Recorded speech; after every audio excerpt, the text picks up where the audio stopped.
Hey, I'm God, I'm a freelance colorist and DCTL developer, and I have updates for 5 of my DCTLs. 2 of them are the split tones, the Hue Bezier and Hue S-Curve, where I added a new way of changing the additive subtractive mode. Then I have added a new feature for creating pastel tones with the saturation shaper. Then I increased the range in the fill shaper tool, and finally I added a way of highlighting the skin tone selection in the color Crosstalk.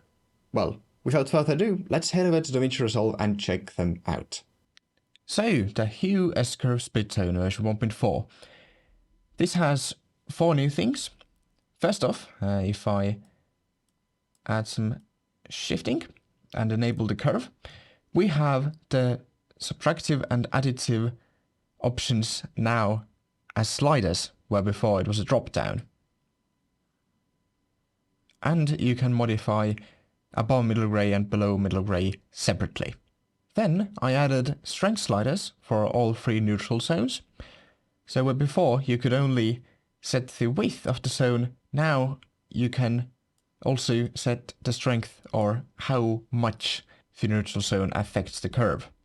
Third, I added a linear curve, so you can see the original curve or just a linear ramp. And finally, I removed the working gamma option, as this wasn't really adding that much to the tool, and caused quite a lot of confusion. So now, I have only kept the input gamma, which I've also renamed the tone curve, as that is the more correct term. Heading over to the Hue Bezier Split-tone version 1.7, we have all of the same stuff, including the 5 different subtractive additive mode sliders.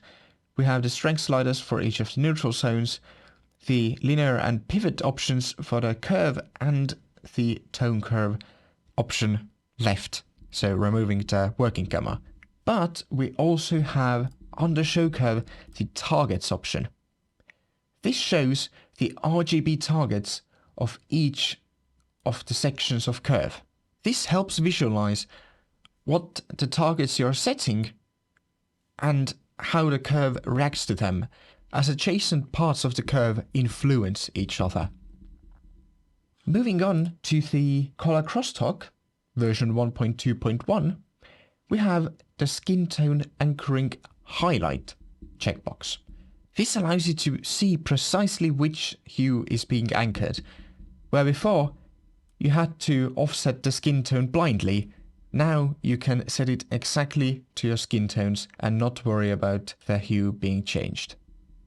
And finally, the fill shaper version 1.1 extends the fill exposure range to -2 and +2 and limits the usable roll-off curve to a minimum where it doesn't start breaking the image. Well, there you go. I have links to all of the tools down in the doobly-doo. If you have any questions, also you can leave them down below in the comments. And till next time.